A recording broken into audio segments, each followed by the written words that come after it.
अस्सलाम वालेकुम जी।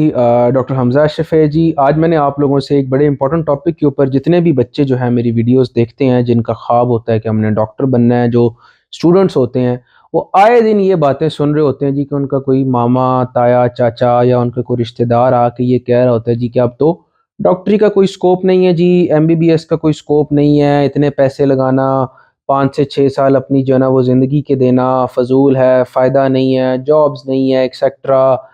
आगे जाके धक्के खाने पड़ेंगे, ख़ास तौर पे अगर आप प्राइवेट से एमबीबीएस कर रहे हैं तो 1.5-2 करोड़ रुपए की डिग्री है।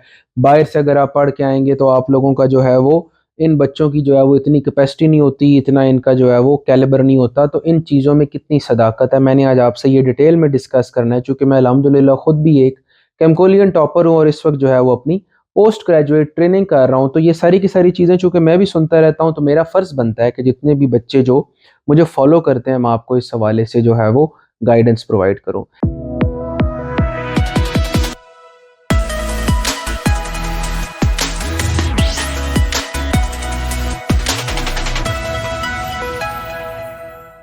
देखिए जी, सबसे पहले अगर एमबीबीएस की बात की जाए, तो ये सिर्फ़ और सिर्फ़ पाकिस्तान में एमबीबीएस की हालात नहीं है। अगर आप ओवरऑल ही अपने मुल्क के हालात को देखें, तो आप लोगों को नज़र आ रहा होगा कि एक डिटेरियोरेशन और एक जो है वो डिक्लाइनिंग ट्रेंड आ रहा है। सर्दियों में गैस नहीं, गर्मियों में बिजली नहीं, जॉब्स नहीं, जो है ना वो इकॉनमी के बुरे हालात हैं जी, पेट्रोल महँगा, आपको सारी हर चीज़ का अंदाज़ा होगा, राशन मिलने को नहीं, लोगों के अंदर पॉवर्टी लेवल बढ़ रहा है, पॉपुलेशन बहुत ज़्यादा एक्सपैंड कर रही है। ये सब जो मामलात हैं ना जी, ये आपकी हर चीज़ को अफ़ेक्ट करते हैं। अगर आप ये एक्सपेक्ट करें जी कि ये सारे ओवरऑल पाकिस्तान के हालात डाउन जाएँ, लेकिन एमबीबीएस के हालात जो हैं वो ऊपर जाएँ, तो ये ऐसे नहीं हो सकता। और काफ़ी हद तक ये जो बातें होती हैं कि जी डॉक्टर्स बेतहाशा बन रहे हैं आगे, जॉब्स की अपॉर्च्युनिटीज़ कम हैं, जॉब्स कम हैं, लोग बहुत ज़्यादा हैं। ये बातें काफ़ी हद तक ठीक भी हैं कि आगे जाके कॉम्पिटिशन काफ़ी ज़्यादा होता है। लेकिन यहाँ पे सवाल ये पैदा होता है कि क्या सिर्फ़ एमबीबीएस का, अगर मिसाल के तौर पे कोई बच्चा ये कहता है कि जी एमबीबीएस में इतने मसले हैं तो मैं एमबीबीएस नहीं करूँगा, तो सवाल ये पैदा होता है कि फिर वो बच्चा क्या करेगा? अगर कोई लड़की कहती है कि मैं एमबीबीएस नहीं कर सकती, तो वो फिर क्या करेगी? क्या इसका कोई अल्टरनेट है? तो इसका आंसर है जी सिंपली नो। अभी भी अगर हम कंपेयर करें तो एमबीबीएस बाकी काफ़ी सारी फील्ड से जो है वो सुपीरियर है। अब वो कैसे? कि अगर आप मेडिकल छोड़ के अगर आप लोग इंजीनियरिंग की तरफ जाते हैं और आप लोग इलेक्ट्रिकल, मैकेनिकल इंजीनियरिंग करते हैं, तो क्या वहाँ पे जॉब्स हैं?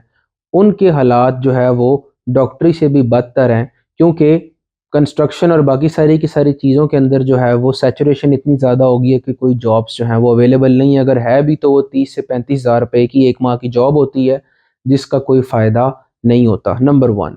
नंबर 2 ये चीज़ है जी कि क्या हम लोग जो है वो किसी और फ़ील्ड में जाके इस तरह से एक्सेल कर सकते हैं जी? आर्ट्स की फ़ील्ड होती है, टीचिंग की फ़ील्ड होती है, लॉयर की फ़ील्ड होती है। तो सवाल का जवाब ये है कि जी वहाँ पे भी हालात ऐसे ही हैं। क्योंकि हमारी ओवरऑल ही पॉपुलेशन इतनी है कि अगर आप किसी भी फ़ील्ड को देखेंगे और आपको ये लगे कि जी आप लोग पहले दिन ही अपनी डिग्री लेके बाहर निकलेंगे और आपको ऐसे जॉब मिल जाएगी 5-10 लाख रुपए महाना, तो इसका आंसर है जी ऐसा नहीं होगा, ना ही ऐसे हो सकता है।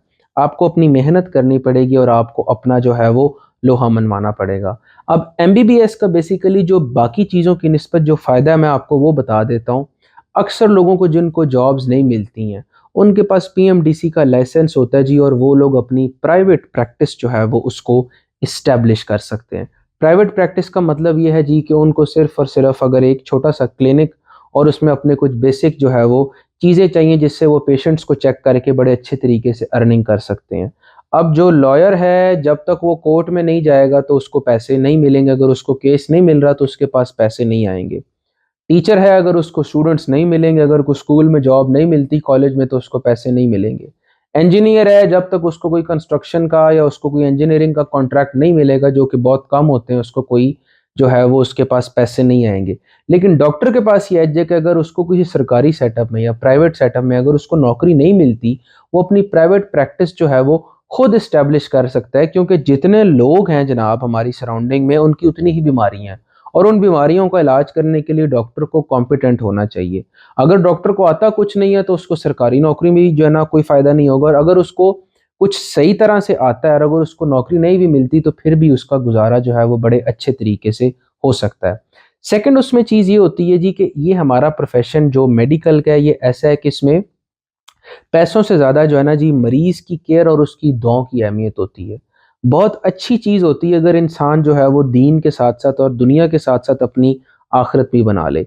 अगर कोई शख़्स आपके पास अपनी कंप्लेन, अपनी दर्द, अपनी जो है वो आहो-ज़ारी लेकर आता है और आप उसको ठीक करते हैं और वो आपको जो है ना पैसों के साथ-साथ अगर दुआ भी देता है या उसके दिल में आपके लिए रिस्पेक्ट बढ़ती है या वो आपको जो है वो ऑनर करता है या रिगार्ड करता है, तो ये बहुत ही कम प्रोफ़ेशंस में ये चीज़ होती है, जो मैंने ये चीज़ देखी है। बाकी प्रोफ़ेशंस में इस तरह की कोई चीज़ नहीं है क्योंकि इंसान की जो लाइफ़ है और इंसान की जो सेहत होती है वो इस केस में जो है वो इन्वॉल्व्ड नहीं होती। लेकिन एमबीबीएस के केस में चूँकि जी ये ज़िंदगी मौत का मामला है जी और हमारा इस्लाम भी कहता है जी कि जिसने एक शख़्स की जान बचाई उसने पूरी इंसानियत की जान बचाई।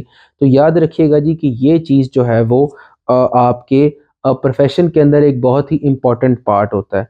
तो जहाँ पे ओवरऑल ही हमारे मुल्क के हालात ख़राब हैं, एमबीबीएस के बाकी डिग्रीज़ के भी हालात ख़राब हैं। अगर हम लोग देखें कि एमबीबीएस को छोड़ के जो लोग डीपीटी की तरफ जा रहे हैं, हालात उनके भी उससे भी बदतर हैं। जो लोग जो है वो न्यूट्रिशन डायटीशियन की तरफ जा रहे हैं, उनके भी यही हालात हैं जी। जो लोग अलाइड हेल्थ साइंसेज़ में जा रहे हैं, हालात उनके भी काफ़ी ज़्यादा ख़राब हैं।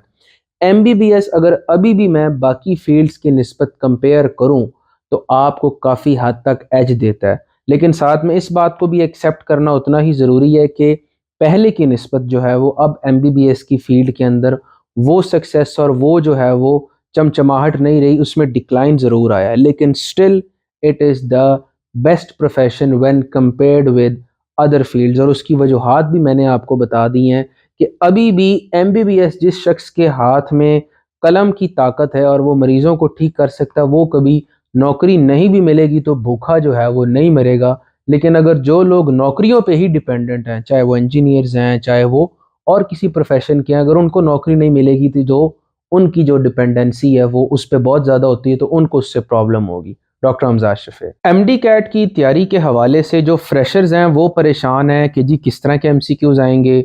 जो रिपीटर्स हैं वो परेशान हैं जी कि हमें जो एमसीक्यूज़ आए थे हमें उनके आंसर्स ही नहीं पता थे। तो आप सब लोगों के प्रॉब्लम्स को हल करने के लिए मैं आप लोगों के लिए लेके आया हूँ जी मकसद एप्लीकेशन। ये एक ऐसी एप्लीकेशन है जिसको आपको डिस्क्रिप्शन में जो लिंक है जी इस पे जाके आप इसको डाउनलोड करें। इसमें आपको 10,000 प्लस जो है वो एमडी कैट और एफएससी से रिलेटेड जो है वो एमसीक्यूज़ मिलेंगे। आपको उसके वीडियो लेक्चर्स मिलेंगे टॉपिक वाइज़ और आपको एमसीक्यू के विद एक्सप्लेनेशन जो है वो आंसर्स मिलेंगे। तो आप लोग जाके इस एप्लीकेशन को डाउनलोड करें और अगर आपको ये पसंद आए तो आप लोगों ने मेरा कोड यूज़ करना है जी हमज़ा अशरफ और आप लोगों ने इनका जो एमडी कैट और एफएससी का बंडल है वो बाय करना है ताकि आप लोगों के जितने भी प्रॉब्लम्स हैं जी वो अल्हम्दुलिल्लाह सॉल्व होंगे और आप लोगों का मेडिकल कॉलेज में एडमिशन होगा।